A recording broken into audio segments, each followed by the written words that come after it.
Magandang gabi sa inyong lahat, mga kabrigada at mga taga FGF, Filipino Guerrilla Forces. Magandang gabi, umaga, tanghali sa inyong lahat. Maingay ang mga aso, pasensya na kayo. Kaya mahirap mag-vlog maingay Anyway, ano lang to, quick lang to, no? Iwas politika muna. Tignan muna natin yung sitwasyon natin, no? Anytime pwede magkagera sa dahil sa South China Sea. So ito muna yung topic natin, ano? Depensa ng Pilipinas, Filipino Guerrilla Forces, yung perspective ng Filipino Guerrilla Forces. Right now, meron tayong mga bases, ayan, sa Amerika, no? Sa US bases, ibig ko sabihin, dito sa buong Pilipinas, okay? Saan ba yung pointer? Pointer. Meron ba? Yun, may na. Yun, ayan, yan, mga pointer. Okay, wag na. So, ang ano doon, ang siyam yung bases all over the country, no? Pero meron pang chismis na umabot pang 17, 19. So, tahimik kasi, tahimik. Pasensya na kayo sa galaw-galaw, kung pasmado ang kamay. Mas, pakinggan nyo na lang yung sinasabi ko. Okay, so, ito yung sa China, sa South China, sa West Philippines Sea, South China Sea, no? Tapos nun, harap-harap sila ng bases ng Amerika. On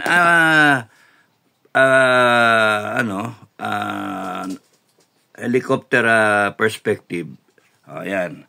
Satellite perspective. Yung first and second island chain.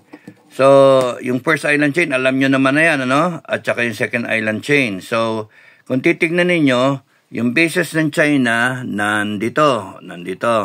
At meron siya, siyempre, sa mainland.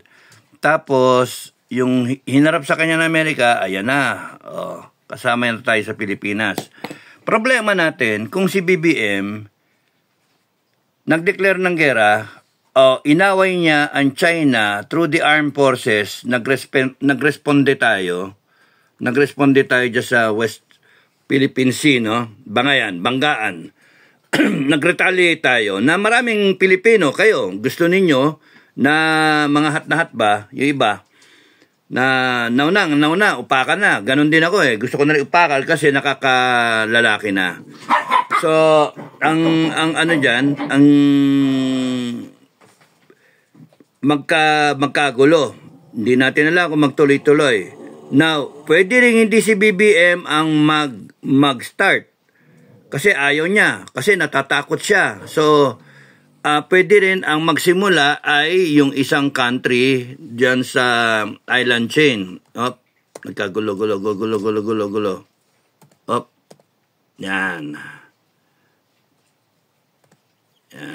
naggulo. Okay, yon. Ito. So, yung first island chain na yan, pwedeng yung South Korea at saka North Korea magsimula. Dahil sa may alliance tayo, damay na lahat. Pwedeng Japan, magbangayan sa China, silang dalawa, magsimula, magupakan, damay na lahat. Or Taiwan mismo, simulan, mag-upakan sila dahil sa airspace, etc., ganon din sa Japan, damay na lahat. Now, ganon din sa Vietnam. Ngayon, may pact na tayo with Vietnam, pwedeng mag-init ang ulo, damay din tayo, no? So, yung mga ginawa nating alliances, although necessary, that makes us more, mas defensible yung natin. Ang problema natin ay pwedeng magkadamay-damay. Okay, yun yung problema. Isa lang mainit ang ulo dito, masamang gising, pwedeng Japan, pwedeng South Korea, saan yun? Ayan, pwedeng Taiwan, pwedeng Vietnam, pwedeng Amerikano, pwedeng China, at lahat ng allies na nagpapatrol dyan, Australia, Canada, Europe, etc. Damay-damay na lahat. So, pwedeng magsimula dyan. Ngayon, ano pakialam na FGF dyan? Wala. Pinapanood lang natin. Okay? Liwanagin ko. Pinapanood lang natin, nagdadasal lang tayo, wag sana magsimula. Pero kung nagsimula, nandyan yung armed forces para depensahan tayo. Okay, ayan na. So, ayun yung mga bases. Ang trabaho ng armed forces, ay ewan ko kung dedepensahan nila yung US bases na yan. Mauna nilang depensahan yung US bases na yan kaysa yung mga Pilipino, no? Okay, so, panoorin din natin sila. Because meron naman silang capability, meron silang gamit, kompleto, meron silang modernization, meron silang mga standing reserve, at kayong mga ibang member nating FGF matatawag to serve in times of war. And if it is war, call to active duty kayo as a reservist, good luck. Hindi namin kayo hold. You have the choice kung saan kayo, no? You fight for the country. Pwede mangyari yun kasi. So right now, ano yung concern ng FGF? Yun yung atin. Ang atin, depensa ng ating pamilya, ng ating barangay, and in so doing, all over the country, we are helping the government, more particularly the armed forces of the Philippines, defend the territory of our country. Okay? Yung sovereignty natin. Ulit, wala tayong pakialam sa bangayan ng Amerikano at ng China. Magpatayan sila kung gusto nila.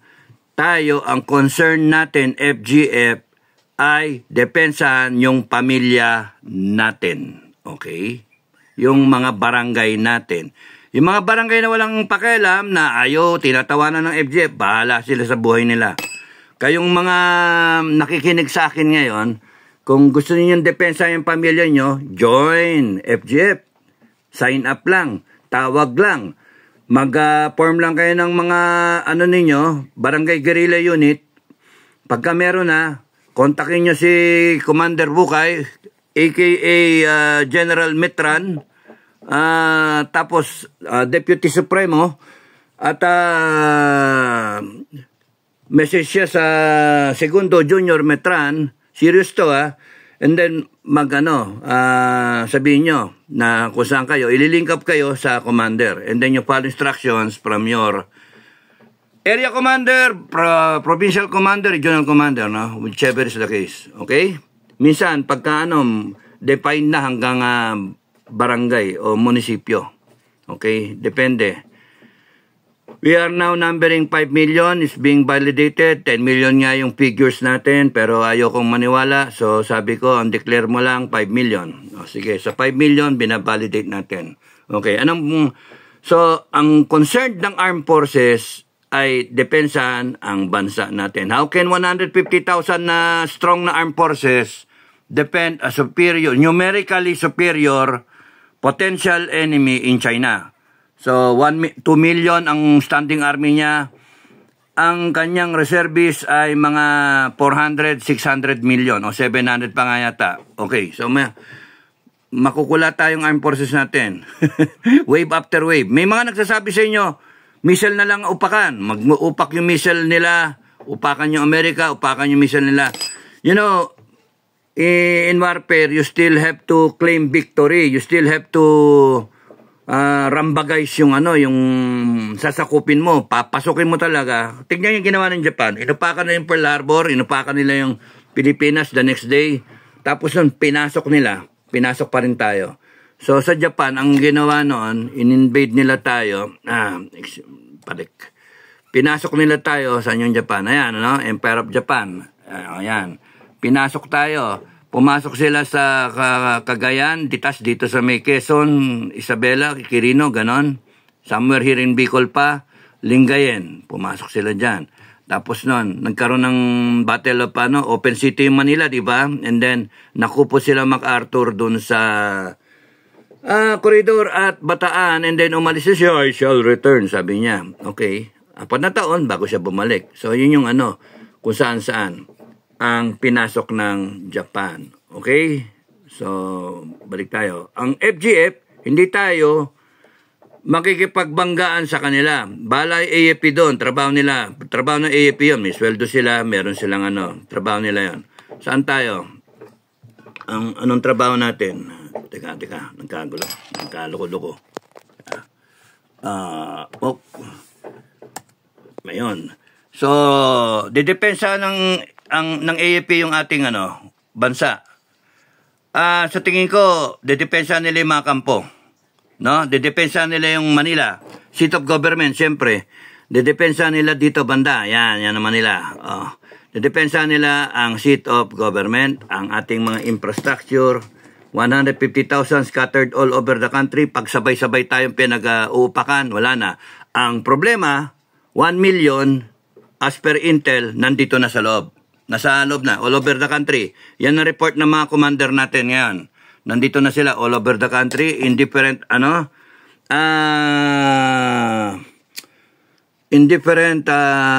cover, pogo, minsan, contractor, may resort, may business, merong whatever, no? Nag-implement ng mga projects. So, yun ang matinding problema. Pero right now, ang instruction sa mga commanders ay monitor. Walang kikilos, walang gagawa ng makukulong kayo. Hintayin natin ang gera. Pero dapat identified lahat yan, alam niyo activities, alam niyo number, alam niyo equipment, alam lahat ng movement. So, yun yung natin. Ginagawa na ngayon ng mga commanders natin, ng mga tao nila. With the little or no or limited resources, sarili nilang perang ginagastos nila. Kaya, mag-subscribe kayo doon sa Filipino Guerrilla Forces Channel. Kumuha kayo, mag-order kayo, doon muna sa channel, Filipino Guerrilla Forces TV. Filipino Guerrilla Forces TV. Ililink ko siya, lalagay ko yung link niya sa Pinoy Survivor at dito sa mismong sa Pinoy Survivor. At ipapasok ko na rin yung link kay Commander General Metran. Okay. And then yun yung nod lang kayo nanood, paulit-ulit. And then no skip ad. Please, no skip ad para yung lahat kasi ng proceeds noon, monetize na yung channel naman, kahit pa paano may konting kita na siya. Lahat yun pupunta sa FGF. Punta kayo sa Facebook naman, merong Filipino Guerrilla Forces na merchandise, FGF merch. Short for merchandise, FGF merch, no? So, yun. Yun yung order kayong t-shirt, order kayo ng whatever na gusto nyong orderin. Kung ilalabas. Ewan ko, kung maglalabas na ng mag, maglalabas ng beret, maglalabas ng patches.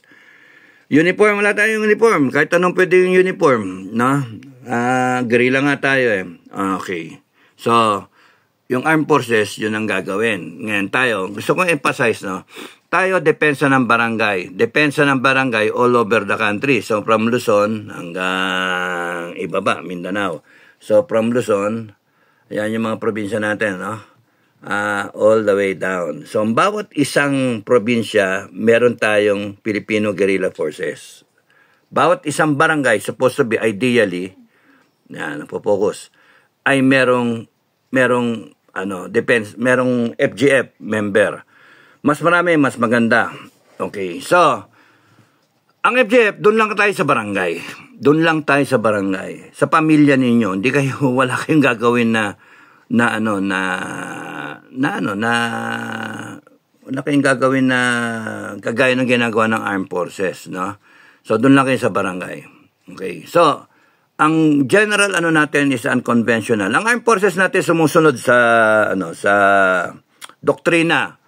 Ang FGF, wala tayong doktrina. O kung meron man, isa lang ang doktrina natin, unconventional. Tandaan nyo yun, unconventional. Ibig sabihin, in other words, nothing else follows. Ganun ba? Papa Delta, nothing else follows. Anything goes, ang pinakamaganda sa English. Anything goes. So, hindi ka susunod. Kung kayo mga retirado, kung mga retired kayo, mga kabagang, mga kasama sa FGF, commander at mga kasama natin ng mga retired MUP, huwag kalimutan nyo naman yung mga doktrina, no? Ang tandaan nyo yung unconventional warfare ng kalaban natin noon, CPP, NPA, no? NDF. No, yun yung tatandaan nyo. So, ito kaya kung inanong itong mapa para kung lahat ng probinsya, merong FGF, na? ma-cut off tayo, communication, kung wala, kung may mangyaring bigla-bigla at nagpe-prepare pa lang tayo, na-cut off tayo, yung lahat ng taga Luzon, you take orders from your respective area commanders, Northern Luzon, Southern Luzon, and then yung sa NCR Command. May sarili, no, sa NCR Command. And then ganun din sa Visayas at ganun din sa Mindanao. Northern, Central, Southern Mindanao o Eastern Mindanao. So, kung you take orders from them. Kasi alam na nila yung gagawin nila, no? Alam na, magko-coordinate naman kami. So, basically, ang gusto ko lang emphasize ngayon is yung depensa nga ng Pilipinas, nandito na sila o pupasok pa lang sila. Kung dito sila papasok banda, dyan ba banda papasok o kaya dito susundot dito sa ilalim. Saan ba maganda sa mundo dito? Kunyari dito. Kunyari susundot dyan. Dito. Luzon, Sana yung aking panuro? Nawala. Yun. So, kunyari dito sila sumundot. Dyan susundot para papanik. O kaya dito banda, somewhere here, papanik sila papunta ng Manila. O hindi, sabay-sabay. Kaya dito sa Pangasinan, no? Pangasinan, La Union. And then do sa norte, sa Cagayan Valley. Okay. So, hindi natin alam. But basically, you can look at what the Japanese did. Basically, ganun din ang gagawin ng mga yan. Considering na ang dami nilang tropa, kung mag-invade sila. Pero kung nandito na yung tropa, ang unang function ng EDF, i-neutralize lahat na nandito. No. Neutralize natin. So that's why, panoorin nyo sila, bantayan nyo sila, report lang, okay, tapos na bantay-bantay lang. Pero wag kayong gagalaw hanggang hindi sinasabi namin. Wag kayong gagalaw. Gagamitin yan yung batas natin para tayo mayari. So, hintayin natin na mayroong deklarasyon, tsaka tayo gagalaw. Nasaan ako? Okay, tayo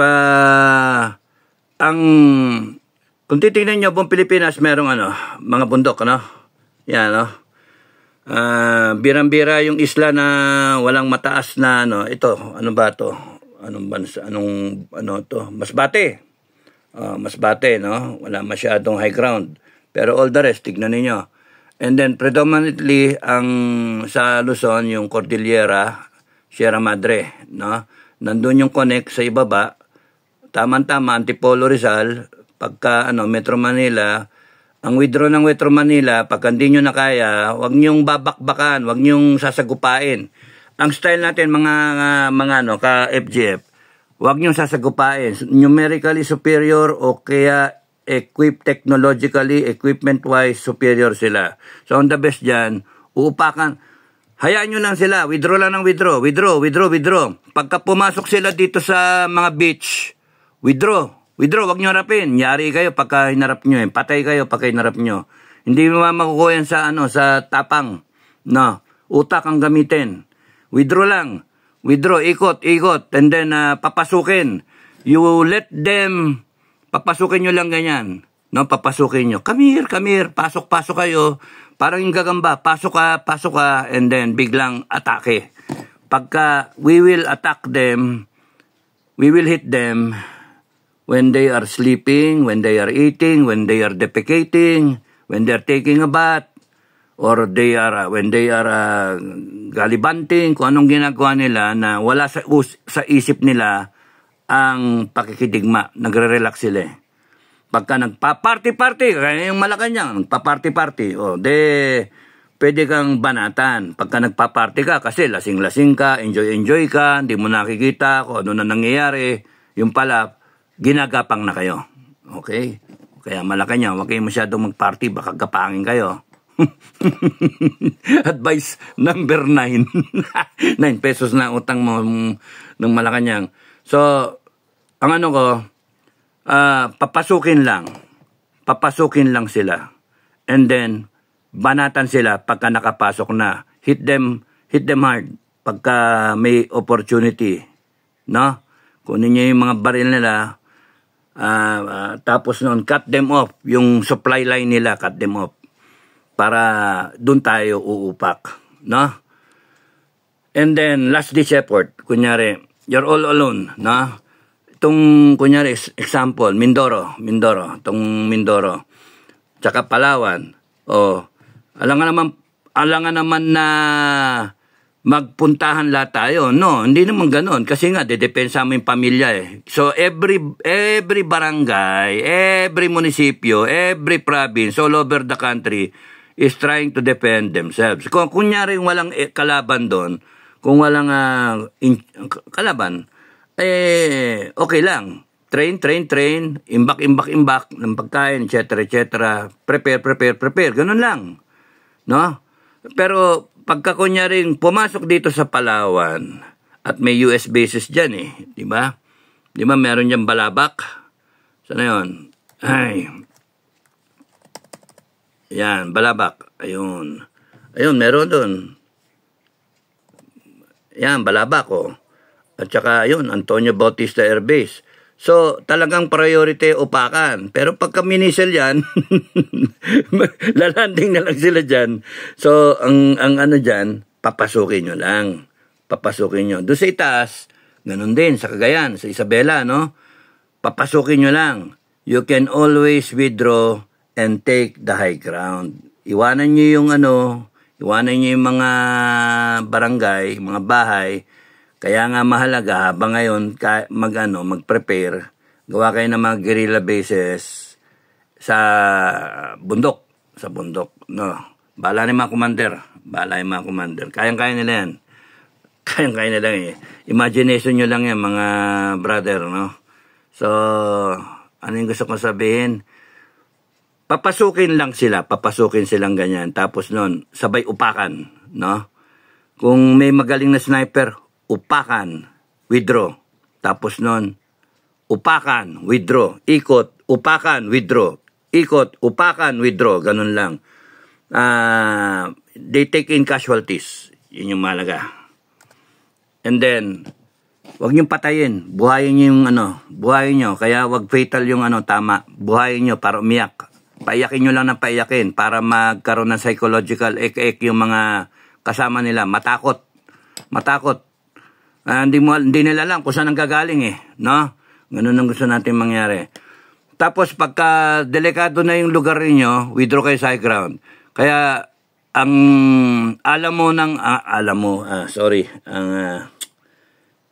hold the ground din nyo, no? Hold the line dito sa Sierra Madre. Mga taga Cagayan, Isabela, Quirino, no? Yan, Sierra Madre, no? Pagka may ipit kayo, ikot-ikot lang kayo dyan. Pagka may ipit kayo, tawid kayo. Sa gabi, tawid kayo and then pasok kayo sa Kalinga o kaya anywhere here. Dito rin naman, pagka yung mga galing Manila na upakan kayo, withdraw kayo, dito na kayo sa Antipolo and then connect kayo sa mga taga FGF dito sa itaas. O kaya dito. Last command natin will be in Cordillera. Yung buo na yan, playground. No? Hindi natin bibitawan yan.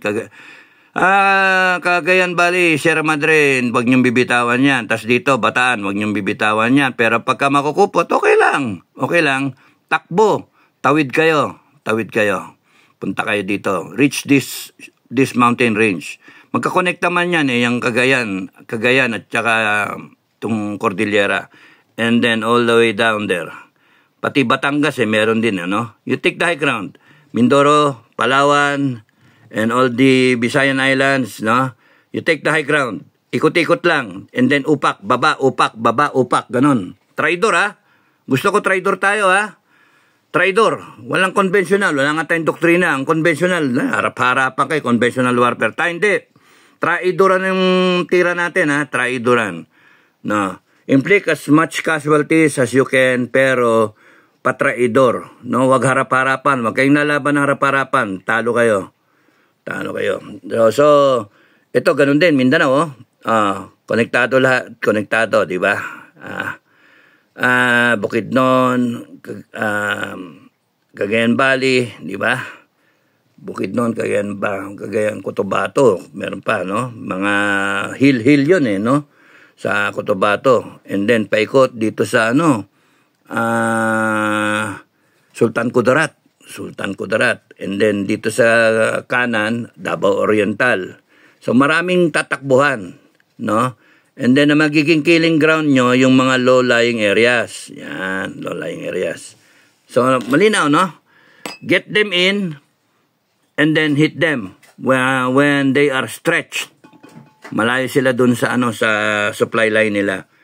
Hit them hard. So yun yung ko. Yun lang ang high ground tayo lagi. Hindi tayo mahirap yung panikin Tsaka maraming kuweba, maraming mga kalaban, limatic, mga ganun ba, malaria, dengue, no? Palaunan, lahat tayo may dengue. Lahat tayo may malaria. Wala nang magbabarilan, lahat may sakit na Wala makain. Kaya malaga mga commander, mag kayo, yung mga forward looking, no? Paghahanda natin ay hindi lang yung mga barel, bala, mga radyo, pati pagkain. Mahalaga sa akin pagkain muna Because yung barel, makukuha natin sa kalaban. Yung mga gamit. Pero yung pagkain, remember, hindi lang FGF papakainin nyo, pati yung mga kabarangay ninyo. Kaya mahirap. Mahirap yung Kailangan meron tayong may stockpile ng pagkain. Hindi lang sa isang lugar. Mga siguro good enough, mga 5 sa bawat area, no?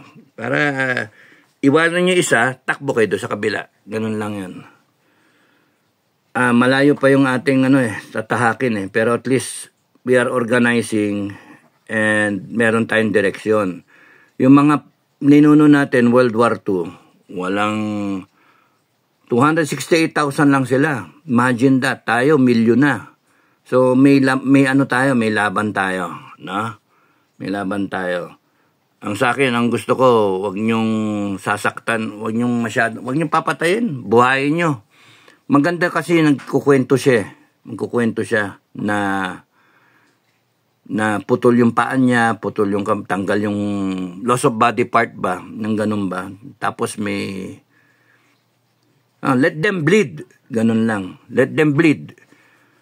Para they can go home and tell the story in the mainland. Ang diyan kasi ang gusto na natin mangyari, ma-break yung spirit nila to fight the Filipino.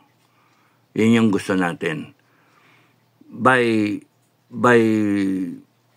breaking their spirit psychologically, sila mismo sa mainland ayaw nila ng gumera. Tingnan yung ginagawa yung sa US, 25,000 lang mamatay, ayaw na nila makipaggere kasi yung mainland ayaw na. So yun yung natin. Okay, isang tingin ulit. High ground. All over the country meron. No? Kahit mga hill, high ground pa rin yan. So objective, FGF, sa kanya-kanyang area, sa island chain, take the high ground. Alis kayo sa area nyo, ikot kayo. Papasukin nyo lang, landing sila, pasok lang sila. Huwag nyong haharapin frontally. Mamamatay lang kayo. Sayang. You can fight the war another day. Withdraw, ikot, ambush. Ganon. Hit and run. Traiduran. Sniping. Diba? Pagkatulog, gilitin nyo yung leeg. Yung ganun ba? Pagka lasunin nyo. Ganun yung style, Wala tayong doktrina. Ang doktrina lang natin na hindi natin susundin yung doktrina ng ng conventional warfare. Ang doktrina natin, unconventional, anything goes, traiduran, hit and run, mga ganun ba? Okay? So, kung titignan nyo yan, buong country, kayang depensan, daming bundok So, kung ako kayo, mga commander at mga ka-FGF, pasyal-pasyal lang kayo, gawin nyo isang paminsan-minsan, panikayong bundok, alamin ninyo yung area ninyo. Alamin nyo. Kung taga-syudad kayo, hindi pwede yung kondo, doon kayo sa itaas, hindi pwede, gigibayin, yayariin yun. Doon kayo sa bundok. No, doon kayo sa bundok. All over the country, kitang-kita tayo na pwede tayong dumepensa. No? Makukulata sila sa atin. Useless yung mga yung mga technology nila useless. Lalo na pagka hindi prepared, hindi rated sa humidity natin, paulan-ulan, yung tropical rainforest. Mahirapan sila. Kita mo, nahirapan nga yung mga Amerikano, Hapon, Kastila, nahirapan silang lahat sa atin. So, ayun, yun yung ko. Papasukin nyo lang, and then, tirahin natin. Tirahin nyo sila. Ikot-ikot. Huwag kayong haharap frontally. Delikado kayo doon. Huwag kayong harap, mauubos kayo. So, takbo, strike. Takbo, strike. Ganun lang. No. Tapos nun, pagka makukupot na, take the high ground. Doon kayo sa mga bundok. All over. Dami. Ngayon, kung may kontak-kontak tayo at talagang nililipol na kayo, hold the line. Hold the line. And titignan natin kung meron tayong magagawang paraan para masaklaluhan. Kung meron pa tayong natitirang Air Force sana madali, mag-airlift tayo ng trope. Pero kung wala, talagang hold the line. Patay kung patay, ubusan. Pero ubusin natin sila. So, yun yung ko. So, yung island chain, nagkakaloloko to. Yan. Kung titignan nyo, sa satellite view o helicopter view, kahit sino dyan, kahit hindi si Bongbong kahit hindi si Bongbong, kung aanga-anga, kahit hindi si First Lady, hindi si Tamba, no? O si BP Sara, kung kunyaring maupo siya, hindi Kaya talagang dapat maganda tayo kasi anyone can start the war. That's the problem, the biggest problem that we have. Ang advantage natin, we have started FGF. Meron tayong FGF na sinasandalan ngayon. Mga Pilipino, meron kayong FGF na sinasandalan. Ang mahalaga lang, suportahan ninyo, tulungan ninyo, at mag-sign up kayo kung kaya ninyo. Because it's also your family that you're going to defend. No? Ang AFP tsaka PNP, tutulungan lang natin sila para Kasi mauubos sila Kung hindi mauubos sila, saan sila? And then, kung ano yung matitira sa kanila, tatanggapin lang natin sila in our ranks. Ganun lang ang natin. They're supposed to be protecting us Pero kung hindi nila kayanin, kaya nga tinayo yung FGF na yan so that merong insurance policy ang mga kababayan natin Pilipino. So hanggang doon lang ako. Maraming salamat sa inyo. Remember hindi tayo mga retired na mga FGF, mga nasa FGF mga kabagang. Hindi kayo kalimutan nyo na muna, isang tabi ninyo lang ang doktrina ng conventional warfare. Yung harap-harapan na labanan na parang yung ganun ba. First wave atake, second wave atake, yung mga ganun ba, may 105, combat air support, etc. Kalimutan nyo na muna yun. No? Isang tabi. Ang kailangan natin yung unconventional warfare.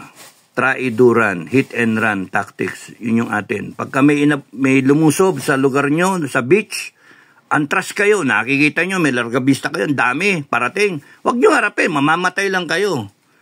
Antras, withdraw, hanggang malayong-malayo, ayan sila pumasok.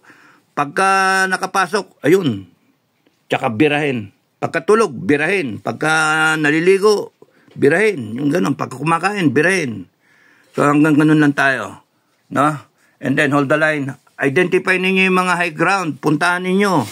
And then isipin nyo saan doon pwede maglagay ng pagkain. Ng kamote, mga ganun ba?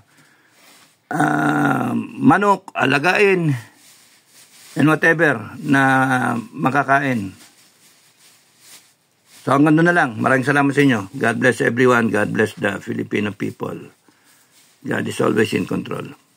Bye-bye.